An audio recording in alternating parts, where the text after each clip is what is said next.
Hello and welcome to Our Time. Charlie Chaplin was America's darling. He was at one time the most famous man in the world, and then he was exiled from America. Most people called him the Little Tramp. Marcel Cole has brought his story to life, and that of another famous English entertainer. But first, let's remind you of who Charlie Chaplin actually was. This was what Charlie looked like when he was a young man. This was the most famous character that he created, the tramp, and of course a close-up shot of the man himself. It's incredible that he started making films so early in the piece. But here's the man who's brought him back to life for today's audiences. Huge round of applause, if only we had it, for Marcel Cole. Thank you very much. Yes, that's it. You can hear it all, can't you? You can hear it all. Oh, well, because imagine. every night that's what you're hearing when you recreate this man. It is. It's been great. Before we actually show everybody what you look like as Charlie, just tell us a little bit about yourself, how you came to become not an impersonator, because really you're paying tribute to these men.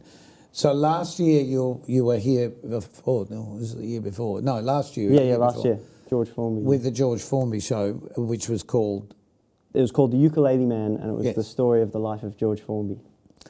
Well, let's talk about your life to start with, then we can talk about the lives of the men that you're talking about. Where did it all start for you? Well, I guess it depends how far you want to go back. To the beginning. To the beginning. Because, interestingly enough, there's another program where we talk to a young man who's both of his family, mum and dad, were involved in show business, and oddly enough... Yes, it's the same situation. So both my parents are musicians. My dad is an opera singer, a countertenor specifically, so he sings in his falsetto. Oh, yeah, exactly. Which is it's an unusual voice type, and so the career path is a lot less linear because there are no full-time positions in opera companies for countertenors. Whereas if you're a tenor or a bass, you would... Because most of the operas are written for those characters. Exactly. Whereas... A lot of religious music would have been written for that tenure, though. Yeah, so there is, in a big way, that's where it comes. There's boy altos, so that's always been very popular, having young trebles, boys singing in their high voices. Yeah. And so a lot of choirs are Did all that just when boys. I was a kid? Exactly, me too. Yes. Yeah, What fantastic. were you? I was the soprano. Were you the alto? I think I tried to be the soprano for as long as possible. Okay, well, didn't we all? And then, But then I did actually, after my voice broke, for like a year or two, I kind of lost, part of my voice disappeared. The upper register. And then it came back. And then it came back. Yeah, Same with me. Yeah, Oh, so sort there of, you go. you so have we could both go ooh together. Exactly. I actually did. I didn't know that. I covered Frankie Valli in. Okay. I was the vocal double for a show in Canberra, Jersey Boys. Which is where you're living now. Yes, exactly. When I'm not When you're touring. not travelling. But that was a great one because Frankie Valli, of course, sings in his chest voice, but then he's got, bye, baby. Anyway. Well, it's very popular during that sort of late 50s, 60s time to have men singing. Well, Michael Jackson is another. Yeah. Just to drop it. Well, exactly. And I mean, now it's coming back. This is not where this interview is supposed to go. I know, we could. But that's quite all right. Yes, but anyway, so my dad... So your dad is an opera singer, basically. Exactly, and there are, and that took us all around the world. And your mum's a musician? My mum, is very much she plays just about every single musical instrument. Amazing. And she's very versatile, as we will find out, and as audiences find out in The Ukulele Man, where she plays the violin, the piano, and the bass ukulele. Also your wife. And my wife, but but also my mother. We're going to talk about family relationship in this show. Yes, it's all purely fictional.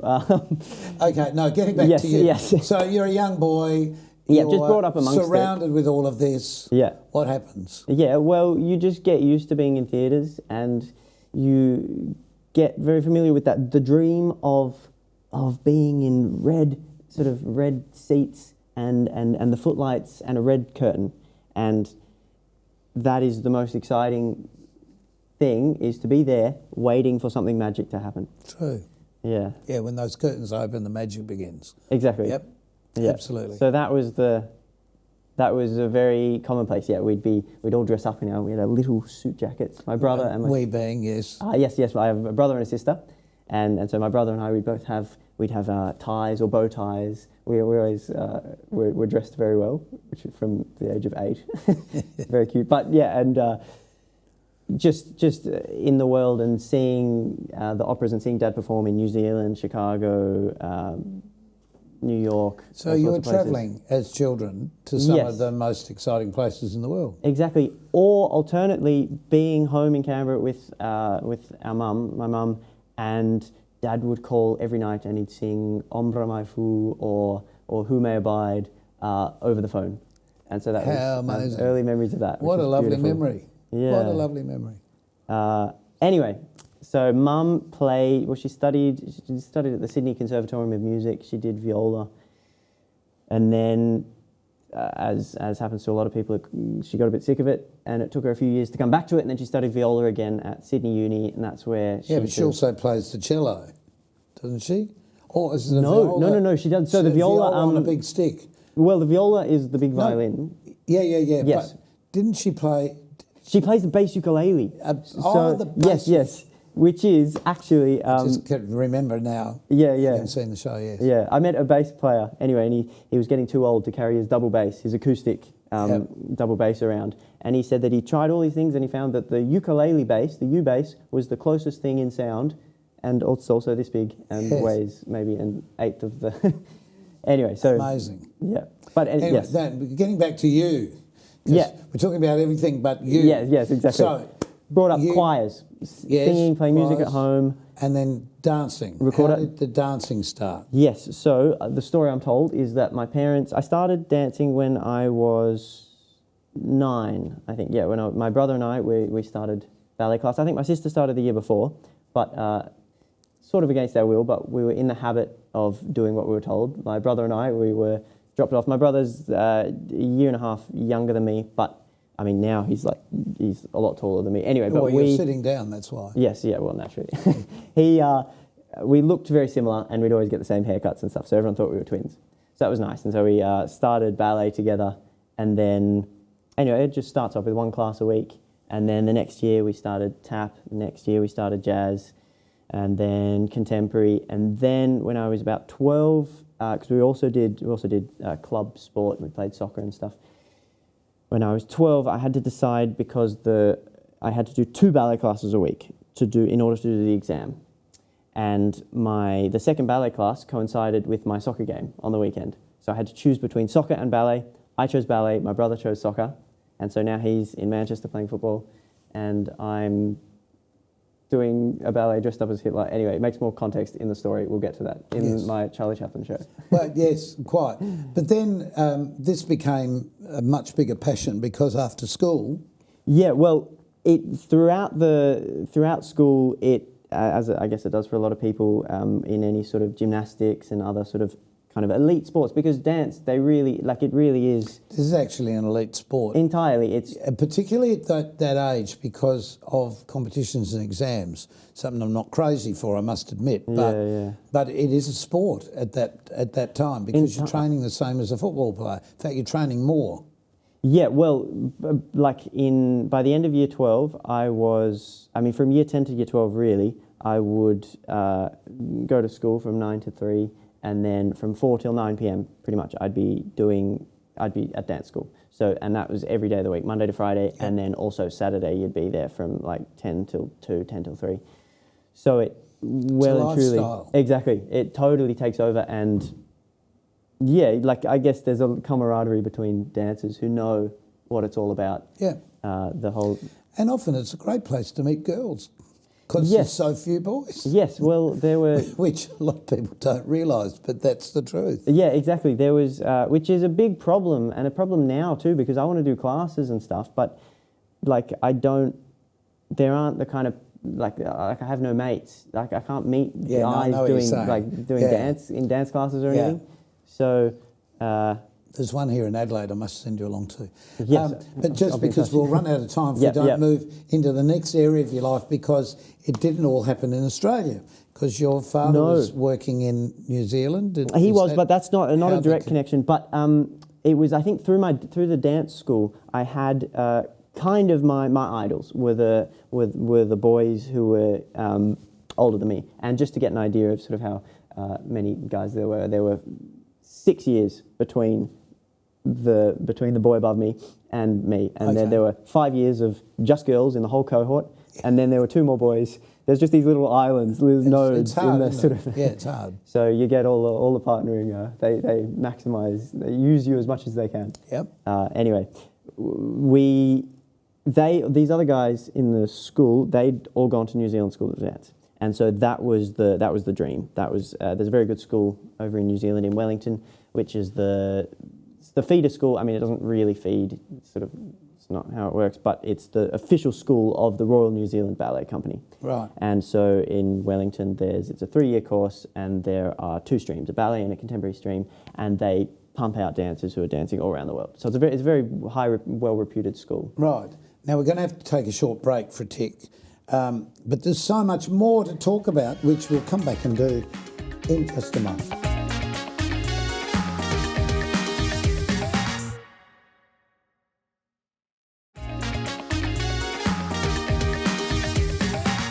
Marcel Cole is my guest on this episode of Ad Time.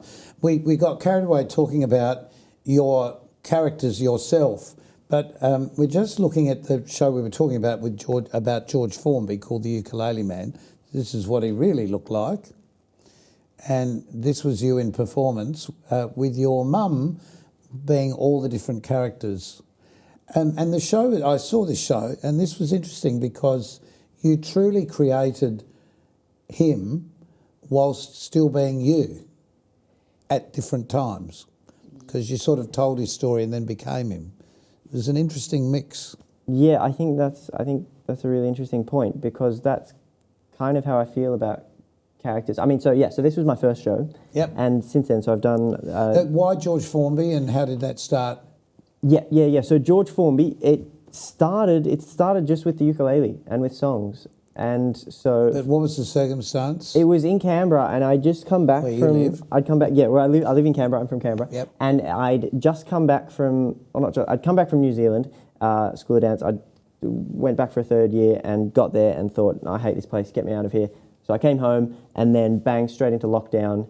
And then out of that, I just wanted to try something new, and I'd played the ukulele here and there before and sung, but. Because your mum does all that. Exactly. Yeah, it was like all around the place. My dog has fleas.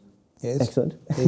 And so I just learnt a World War I song, like a young Johnny Jonesy had a cute little boat, da, da, da. And that was my first time accompanying myself on the ukulele, which was quite a challenge, because I was trying to navigate chords and try not to look at them, and then also sing, and then also tell the story. But it was brilliant, because that was the first time really I'd been on my own in a dramatic context on stage. Like, I'd done solo dance at Stedfords and stuff. So I'd performed heaps, and I knew that I had something there was something about performing. Well, you're a performer already. Exactly, I mean, exactly. You're a dancer, you're a performer. But there was something about the power of me coming out, knowing that I have a song, but knowing that there is a spotlight on me, everything else is dark, and knowing that everyone is looking, and I suddenly have control of this audience. That was the first time I felt this. It felt different. I hadn't done that sort of performance before. Mm-hmm. A friend came and he said, "Oh, was that a George Formby song?"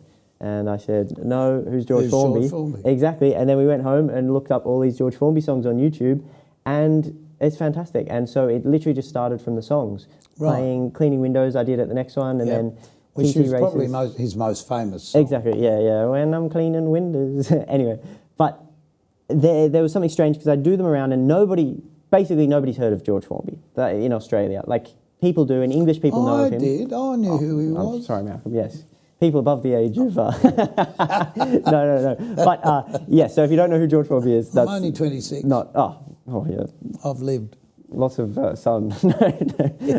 Anyway, so people got confused, and they thought I might have written the songs. Right. And so it needed a frame story. Sure. It needed a bit more of a cover. Why was I putting on this accent? Who was this character? Yep, that makes sense. Anyway, and then I did a cabaret workshop with Queenie van der Zandt. Do you know Queenie van der Zandt? Anyway, and we basically, throughout that workshop, the exercise was to come up with a pitch for a show at the end of it. So we wrote a list of all the songs that we were interested in, and on my list I was thinking, oh, maybe I do like a funny cabaret comedy show on the ukulele with all these tongue-in-cheek songs, and there just happened to be a couple of George Formby songs on the list. So my mum, who was also doing the workshop, she said, oh, well, why don't you do a George Formby show?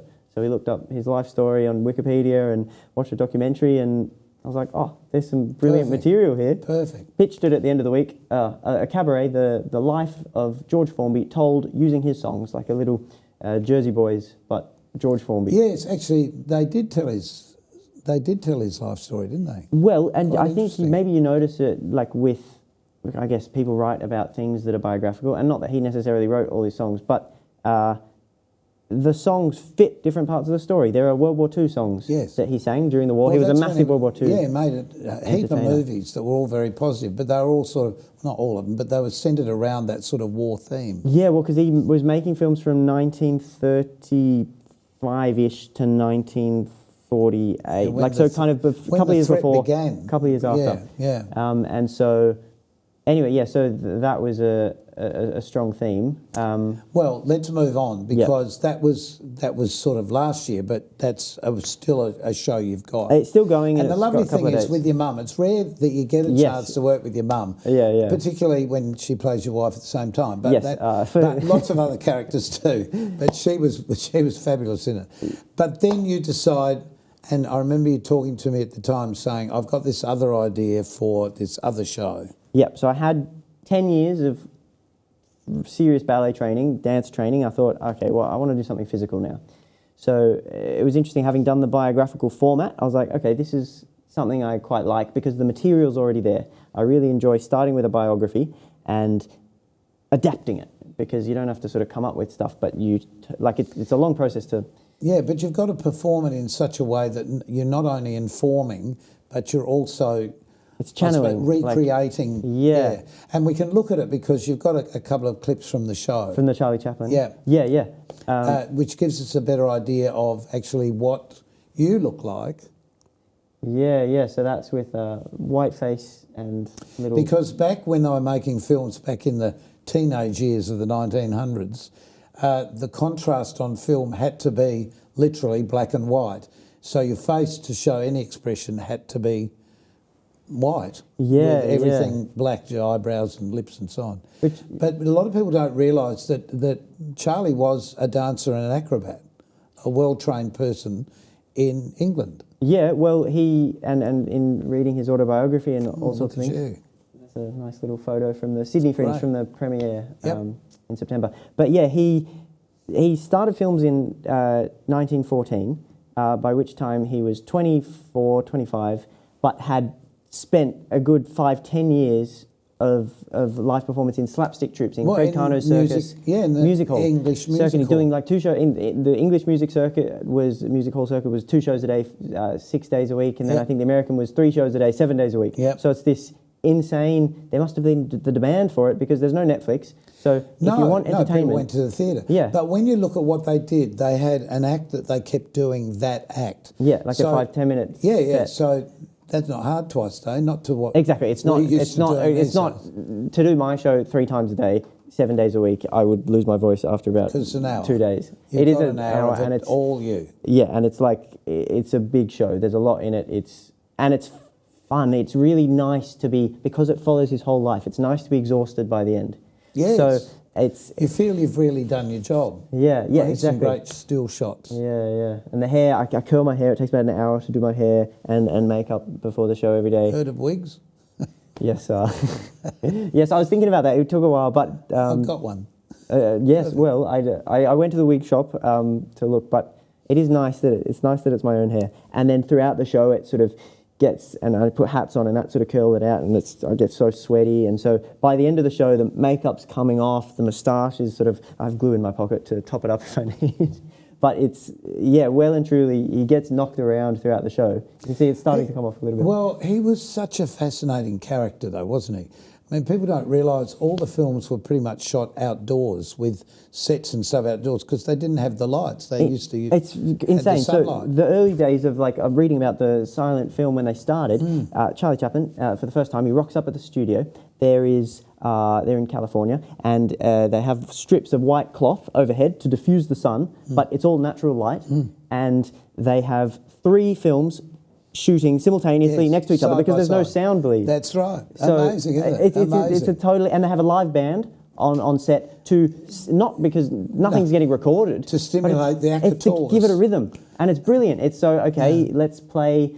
And then that's another thing with Charlie Chaplin. He learned from Fred Karno's circus to contrast your music. So if a bunch of beggars come out, you have beautiful music playing, and it gives them something to play against. It doesn't just sort of underline what you already see. So fascinating. And actually it's worth going to YouTube and having a look at some of what he did, because it's out of date in today's world, but it's so fascinating because he was such a craftsman. It's really clever, the stuff he did. You know, the pratfalls, the flipping and stuff that he did. Totally.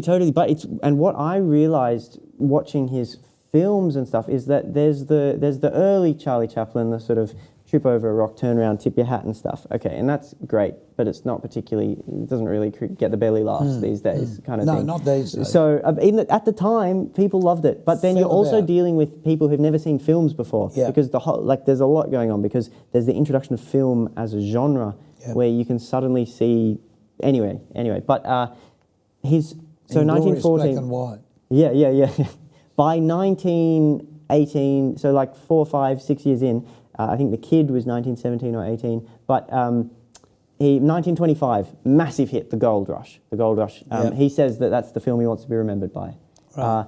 And so by then he was making,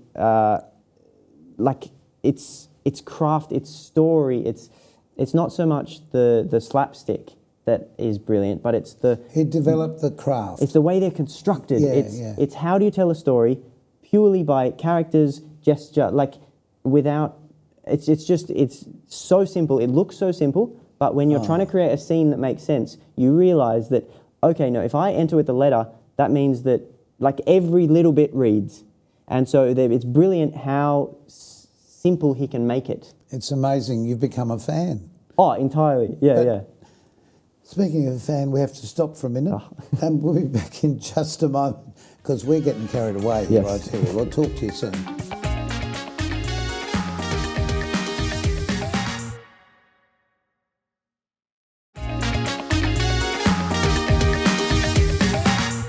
And welcome back to our time. My guest is Marcel Cole. Marcel, we got carried away with our conversation because we're both passionate about the things that we do. But it was lovely actually seeing your passion for that. So just sum this up quickly, I will. Really, as a properly taught classical ballet dancer who did a little bit of contemporary work but really realised that wasn't your forte, but the control you learnt as a classical dancer has meant so much in the way that you now perform because it gave you control of your body. Totally, and a very different understanding of, performance is I don't think of it as just a face, but it's a feeling, and it comes back to the question about the characters. Each character has a hook. George Formby, it's the accent, but the accent gets into a posture, and every character has a voice, a posture, and a rhythm kind of thing. Yep. And you've created a new character. Yes, that's sitting beside you. Yes. Well, the question everyone asks. Last year I came with the Ukulele Man. This year it was Charlie Chaplin. Everyone says, "Well, what's next?" And combination of them all. I don't know what's next, but I have a little. Something that makes you quite attractive.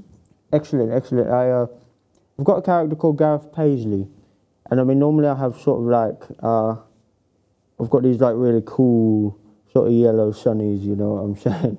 But it also works quite well with these because I was thinking I want to have a few different rhythms. I want to have he's a bit of a ladies' man, he's a bit of an Elvis, you know, play some songs on the guitar.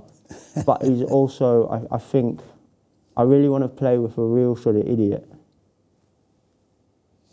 These characters work well Oh, you're not a character. Oh, I'm sorry. Wait, I'm terribly sorry. Sorry. I thought for a moment I was actually talking to Marcel, but clearly, clearly he's gone. I was trying to work out how Gareth would respond in that particular situation. By taking his teeth out so we could say goodbye, sadly. excuse the saliva. I know. No, the pains we all go to. I love the fact that you've had all that classical training in some excellent places that's given you a real sort of platform, or more than that, platform will do, a real platform to work from, to create more characters and more stuff, and I wish you all the best in the future. Oh. No doubt you'll start doing the fringe tours around the world, I imagine. Yes, well, this year already booked in for San Diego, Hollywood Fringe. No, I want to see the real you now come back. Oh, yeah. Yeah, the real smile. Yeah. Yes, so it's a busy year for you coming up. It is, and potentially Edinburgh as well. I've got some venue offers from Edinburgh, so that Fantastic. would be just great to be able to talk to you on this level. So good luck for the future. Oh, thank you. And as they say hello to your mum for me. And next time on Our Time, we'll have more exciting guests, and all we need is you. So keep yourself nice until then. Bye.